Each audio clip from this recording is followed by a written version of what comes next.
Hello everyone. I hope you all are doing well.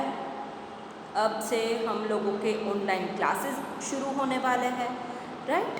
बच्चों, आप लोगों के पास शायद बुक्स नहीं होंगी, इसीलिए हम लोग एक नए तरीके से एक नए प्लेटफॉर्म पे आप लोगों को पढ़ाने वाले हैं, जिसमें हम लोग पावर पॉइंट प्रेजेंटेशन के थ्रू आप लोगों को ऑनलाइन पढ़ाने वाले हैं। अब आप लोगों को क्वेश्चंस होगा कि हमें इसमें कैसे समझ में आएगा, क्या है क्या नहीं, कैसे करेंगे, etcetera etcetera etcetera. Don't worry, सब कुछ हो जाएगा, अच्छे से हो जाएगा। बट आपको करना ये है कि अच्छे से आपको पढ़ाई करनी है, बस मन लगा के पढ़ोगे तो सब कुछ हो जाएगा, है ना? सो आपको ये भी होगा कि टीचर अगर हमें कुछ समझ में ना आया तो हम आपको कैसे क्वेश्चन करें, कैसे पूछें। डोंट वरी, गूगल क्लासरूम में जब हम ये वीडियोस पोस्ट करेंगे तो नीचे कमेंट बॉक्स है, जहाँ पे आप कमेंट में हमें क्वेश्चन पूछ सकते हो, या फिर हमारा स्कूल का व्हाट्सएप में ग्रुप है उसमें भी पूछ सकते हो। टीचर को पर्सनली भी आप पूछ सकते हो, लेकिन क्वेश्चन ऐसे होने चाहिए जो आपको रियली समझ में ना आए हो, right? Okay, so let's start our first chapter number 1, that is Mulla Nasruddin the wise fool. Mulla Nasruddin के बारे में बहुत सुना होगा या नहीं भी सुना होगा, कोई बात नहीं। आज हम फिर से एक बार देख लेंगे कि ये मुल्ला नसरुद्दीन कौन है, क्या है, राइट? उनके बारे में बहुत सारी कहानियाँ बनाई गई है। So let's start from the introduction. Mulla Nasruddin is believed to have lived in Central Asia many years ago. His stories have been handed down to us over the years and are well known all over the world. ये जो मुल्ला नसरुद्दीन है वो बहुत सालों पहले central Asia में रहते थे और उनकी जो स्टोरीज़ है वो पूरी दुनिया में all over the world famous हो चुकी है। Mullah Nasruddin had the ability to laugh at himself. What? ये क्या? मुल्ला नसरुद्दीन खुद पे ही हंसा करते थे, उसके ऐसी एबिलिटी थी उनमें। ये क्या हुआ भाई? हम तो खुद पे तो हंसने की बात दूर है, लेकिन अगर कोई हम पे हंस दे तो भी हमें गुस्सा आता है ना? उसकी हिम्मत कैसे हुई मुझ पे ऐसे हंसने की? होता कौन है वो? ऐसा रिएक्शन होता है हमारा, लेकिन मुल्ला नसरुद्दीन ऐसे बिल्कुल नहीं थे। Hence, most of his stories are known to be funny. और उनकी कुछ स्टोरीज ऐसी भी हैं जो बहुत फनी हैं।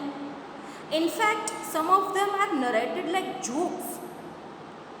उनमें से कई स्टोरीज तो ऐसी भी है जिनके जोक्स बनाए गए हैं, यानी कि उनको जोक्स की तरह लिखा गया है। But quite a few of them are also tales of wisdom. लेकिन उनमें से कुछ स्टोरीज ऐसी है जो बुद्धिमानी वाली है, यानी कि समझदारी वाली है, जिनमें से हमें बहुत कुछ सीखना भी है। That is why Mulla Nasruddin is considered to be a wise fool. और इसीलिए मुल्ला नसरुद्दीन को बुद्धिमान मूर्ख की तरह कंसीडर करा गया है। देखो, बुद्धिमान इसलिए क्योंकि वो बहुत ही वाइज थे, और फूल इसलिए क्योंकि वो खुद पे ही हंसा करते थे, राइट? ओके, तो इस चैप्टर में, ये जो चैप्टर नंबर 1 है, उसमें भी 3 स्टोरीज है हमारे पास। उसमें से आज हम फर्स्ट स्टोरी वो करने वाले हैं। Okay, so let's check it out. Okay, so the first story is the wisdom of god. One hot day, Nasruddin was relaxing in the shade of a walnut tree. After a while, he saw some vines planted in a nearby field with huge pumpkins growing on them. Okay. अब first paragraph का explanation कर रही हूँ. देखो, गर्मियों के दिन थे, वन हॉट डे, मतलब गर्मियों का दिन था. तो हम लोग क्या करते हैं, बहुत गर्मी लगती है तो हम क्या करते हैं, एसी में बैठते हैं, पंखे के नीचे बैठते हैं, ऐसा कुछ कुछ कर लेते हैं. ये जो मुल्ला नसरुद्दीन थे वो वॉलनट ट्री यानी कि अखरोट के पेड़ की छांव के नीचे रिलैक्सिंग मतलब आराम कर रहे थे.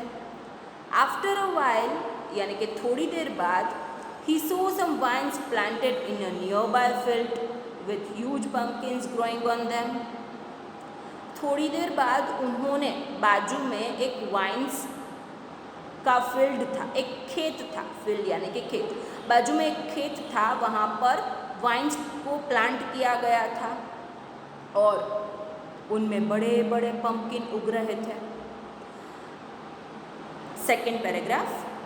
Looking up at the big and sturdy walnut tree, he wondered, God is great, but is it wise that such small walnut should be growing on such a huge tree with a thick stem and strong branches? These branches could easily carry the great pumpkins that grow on the weak and delicate vines in that field. The vines cannot bear weight of their own fruit. Sometimes I just can't understand the ways of God. Explanation.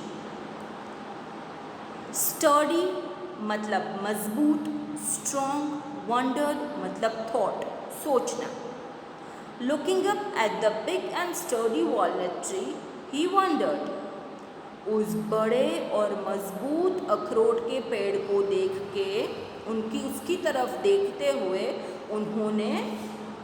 उन्होंने मतलब मुल्ला Nasruddin ने सोचा, God is great, God great है, but is it wise that such small walnuts should be growing on such a huge tree with a thick stem and strong branches?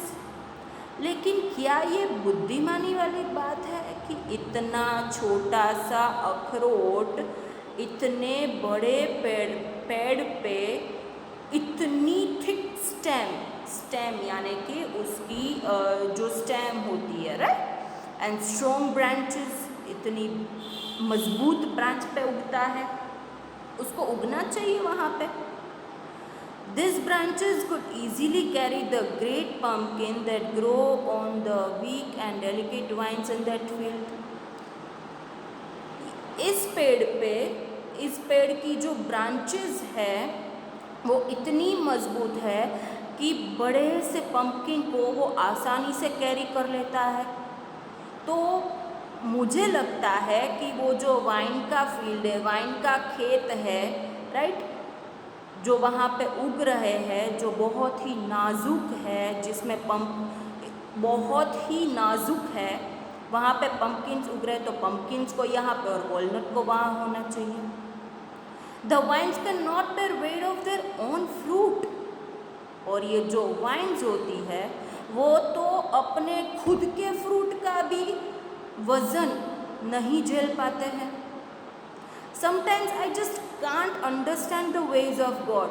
कभी कभी तो मुझे भगवान के ये जो तरीके हैं वो बिल्कुल समझ में नहीं आते हैं.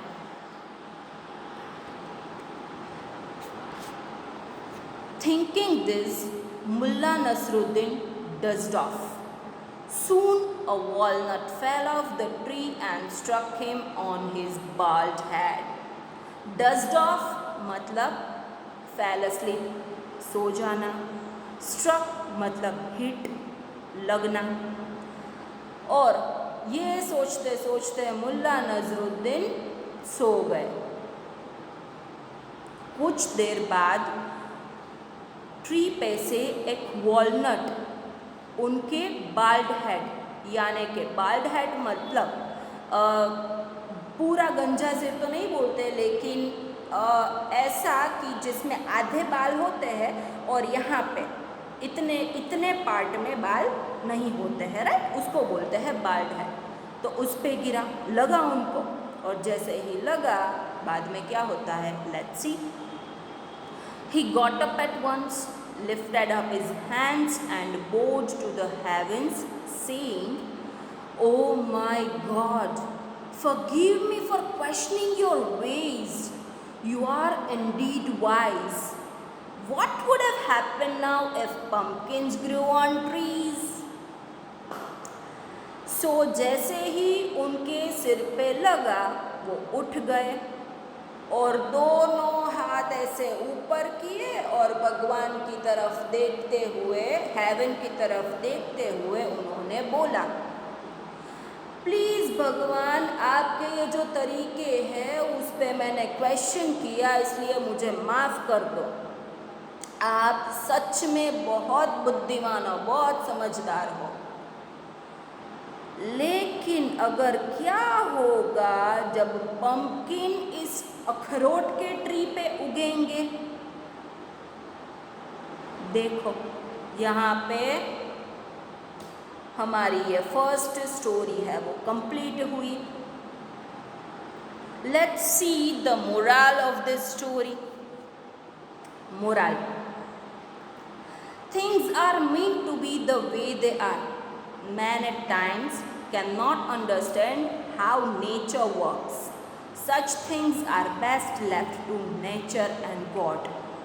See, यहाँ पे हमें समझाया गया है कि भगवान ने नेचर यानी कि कुदरत और भगवान ने जो चीज़ बनाई है हमें उसे वैसी की वैसी ही रहने देनी चाहिए। हमें उसमें अपने तरीके से कुछ भी नहीं करना चाहिए, राइट।